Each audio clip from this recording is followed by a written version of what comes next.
Guinn. There's great hotels and beautiful resorts. Then you can drive through the Algonquin Park and Samuel de Champlain Park, east to the national capital of Ottawa, where there's the Parliament buildings. You can eat beaver tails, which are sort of a unique dessert that they've created that looks like a beaver tail, but really it's sort of a pastry. There are lots of incredible national museums in Ottawa, the Canadian War Museum, over the river in Gatineau, which is in Quebec, but it's one national capital region. There's the Canadian Museum of History, and so on. Then if you drive down towards the St. Lawrence River, there are beautiful Thousand Islands cruises you can do in Gananoque, Rockport, and Kingston. And Kingston is also a beautiful city, and it's also the home of Fort Henry. And one of the other things that we have in the province is Fort Henry in Kingston, Fort York in Toronto, and Fort George near Niagara, if you're a history buff and want to take in the history things. That's sort of a driving tour. You can take a plane from Toronto up to Sault Ste. Marie. This is particularly popular in the fall, during the time when the trees change color. And there's a sort of an excursion you can do called the Agawa Canyon Train in Sault Ste. Marie. It's about 3 hours up and down, and you can see the site through the group of seven painted some of the most iconic pictures of Ontario.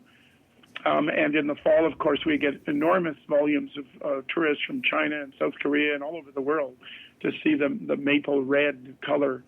In Sault Ste. Marie, there's also a bush plane museum, the Ermitinger Clerg Historical Site, which is sort of like they bake bread in stone ovens and so on. You can also fly to Thunder Bay. I was born in Thunder Bay, actually. It used to be called Port Arthur and Fort William, but it combined to be Thunder Bay.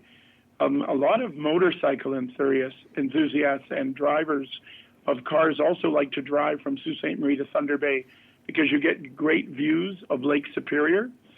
Thunder Bay is also very popular at the moment for sailing. They have a Fort William, which is a replica of a fur trading fort that has an Aboriginal group that animates Aboriginal culture right beside it. They do powwows and so on, which are Aboriginal festivals. It'd be quite a good weekend excursion. So if you came to Toronto and did Niagara Falls and wanted to kind of do what else can I do for a couple of days, you could fly up and back. There's an airline called Porter Airlines that flies out of Toronto's Island Airport, and then you can get Air Canada out of Pearson Airport. There's Sudbury, Ontario, which is a huge mining town in the past, which has science centers and so on. But basically, there's lots of, in the south, a lot of small towns that people like to go to because they have historical main streets, kind of like smaller towns, I would think, in England, that are sort of charming, have their own historical sites. Probably what I think is really exciting these days is that we're also becoming very famous for our wines and our craft beers. I think there are 23 craft beer companies in Ottawa at the moment. They're happening in Windsor, they're happening in Toronto, they're happening in Prince Edward County. Prince Edward County is a peninsula that's almost an island, sort of halfway between Kingston and Toronto, where there's an enormous wine growing area, and that is sort of one of three, the other two being in the Niagara region and in the north shore of Lake Erie called Essex Pelly Island. And our wines are becoming quite popular worldwide. And of course, have you heard of ice wine? I have, yes. I was just going to ask you, is your ice wine better than that in British Columbia? Our ice wine is the best in the world. Is it? Okay. And we did it first. Yeah, I've never tried it yet, but well, what I used to do, and I still do, is serve it on top of ice cream. So a lot of people use it as sort of a dessert wine, but I found that it's like maple syrup. You can put ice wine or maple syrup on your vanilla ice cream, and it's outstanding. Whenever I go abroad and I have to go through the airport through duty free, I'm buying maple syrup and ice wine to take to friends wherever they are. can follow me on Twitter at holiday_hut. The show this week is focusing on Ontario. We're covering an awful lot of information about why you should visit the province in Canada, and we're going to go straight back into it now with my conversation with Ronald Holgerson, who's from the Ontario Tourism Marketing Partnership. You just said about going in the fall time to see the leaves. Is Ontario... So obviously the fall is the best time to see the trees changing. But is Ontario a year-round destination, or is there seasons you should really go to? Increasingly year-round. In fact, we're the international visitors who come in the winter are growing exponentially these last couple of years. I think what happens is there's a lot of, like the Rideau Canal in Ottawa becomes the world's longest skating rink. It's quite a remarkable experience. I lived in Ottawa for 11 years, and people skate to work even in the morning in the winter. There's a new place in Ontario where you can skate among torches, where they're putting up artificial rinks. There's a lot of hockey, obviously. There's sports tourism all year round, hockey in the winter, basketball in the spring. Skiing is popular. We don't have Rocky Mountain kind of skiing. It's more of a family kind of skiing. Dog sledding is popular, so a lot of tourists can come, and there's several companies now where you get to experience dog sledding. Blue Mountain that I mentioned earlier in the winter is quite popular because they offer a whole lot of things at the same time. And when the maple syrup starts flowing in the spring, it's traditional to go to a sort of a maple cabine à sucre, sugar cabin, and pour the maple syrup on snow, which makes it sort of a taffy consistency, and then you can do that. There are increasingly people that are doing winter festivals as well that include both outdoor and indoor concerts. It's a huge festival province. If you Google the site of Festivals and Events Ontario, there's hundreds of festivals all over the province. Have you ever been in England when it snows? No, I've only been to England twice, and I've been to London and Sheffield, and it was always actually quite lucky, very sunny, and kind of very comfortable. So, but we love I lived in the Yukon as a kid. Toronto gets snow, and then it gets lake effect snow. And so those people who live slightly east of Georgian Bay around Barrie, Ontario, they can get an awful lot of snow. Now, because of El Nino, we just had a relatively mild winter. There wasn't as much snow, but there's a lot of snow in a winter that is, shall we say, traditional. Northwestern Ontario and Northern Ontario, I should have mentioned, are also popular for fishing, some hunting, outdoor adventures, a lot of kayaking and paddling and canoeing along the rivers and lakes all over the province. Motorcycles, power sports, houseboating in Kawartha Lakes. I mean, there's just about anything you could, well, not anything because it's not China or Machu Picchu, but there's an incredible diversity of things to do in Ontario, both urban and non-urban. And one of the things we like to celebrate is that right close to our cities, there's easy access to nature. Back in England, if we have 5 flakes of snow, we are shut down. We can't do anything. People panic buy, but you lot go out and have a lot of fun. There's a massive difference. I think Toronto, I'm 60-some years old, and I know of twice when the snow was so bad that the city kind of slowed down for a day or two. One was when we had Mayor Mel Lastman, I guess that's about 10 years ago, and one was when I was in my teens and going to high school, and it just all happened so fast that they had to kind of take a day to dig out. But it's traditionally, we're equipped for it. We know how to do it. We've got enough plows. Unlike Vancouver, where I've also lived, where they don't have as many plows and people don't have snow tires.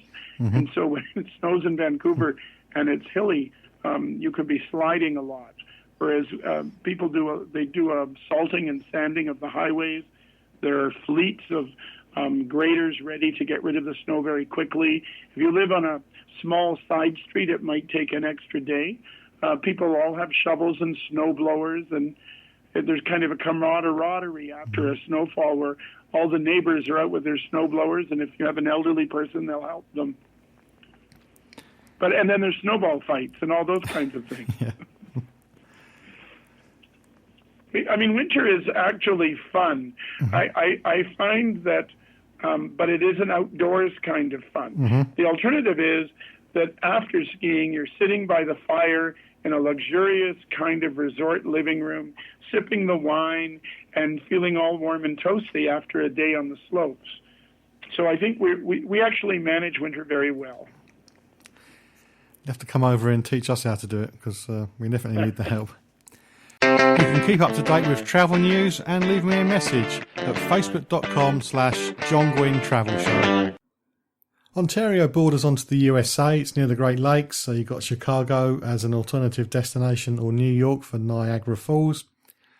Obviously, we're finding out why you should visit Ontario, and one of the reasons could be the difference in prices between the hotels in the American cities and Toronto. So that's what we're going to talk about now, and that's hotel prices. Oh, I don't stay in hotels that often in Toronto, but I think they're part of, they're not as expensive, having just been to New York. I think that you'll find that, of course, we have all levels of hotel. So we have the Ritz-Carlton, Shangri-La, Four Seasons. They're all in the, shall we say, upper range. And then there's a lot of mid-range hotels. They're quite popular these days are hotels like the Thompson Hotel, which is a boutique hotel. I can go to Stratford, where I'm going at the end of the month, and I can get at the Arden Park Hotel a suite for about $200 a night. But next door at the Bruce Hotel, I can pay $650 a night.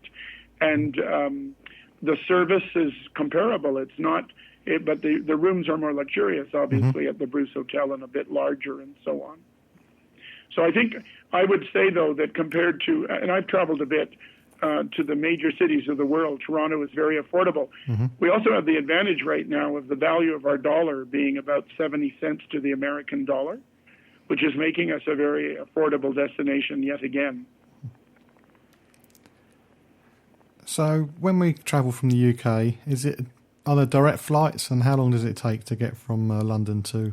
It's according to Air Canada, from Heathrow to Pearson, it's 6 hours and 55 minutes, so seven hours, and that's probably the flight time, not necessarily the go through and get your luggage kind of time. So it's not terrible, and I think there's a 6-hour time difference. WestJet flies out of Gatwick. Air Transit has a flight. Haven't checked WestJet, but it's very accessible, and we have many flights every day, I think, because actually, I don't know that I mentioned yet, but of our international visitor expenditures, excluding the United States, our top two markets are China and the United Kingdom. China represents 27% of our annual visitor expenditures at $915 million, and the United Kingdom is 23% at $788 million. And so we really feel that the airlift between England and Ontario is quite significant. And Pearson is arguably the largest airport hub in all of Canada as well. There's also a lot of people who use the Greater Toronto Airport Authority, or Pearson Airport, as sort of their link to other destinations. So a lot of Americans flying to Europe now find it more convenient and sometimes more affordable to fly from northeastern United States to Toronto to get their flight to London. So there's obviously a lot of visitors who are coming from even further away might do a two-nation vacation as well. Visit Toronto and New York City. So 23% of your tourists are British. It's more than I expected, to be honest. That's quite high. Well, that's visitor expenditure. I know that we get more than 25 million Canadian, American, and international visitors annually. So 392,000 visits from the United Kingdom are projected by 2018. It's 360,000 now. But it's, visitors, the number of visitors and how much they spend and contribute to the growth of the economy, we tend to focus more on the visitor expenditures. And I would say that There is a very popular weekend escape to Canada happening out of England these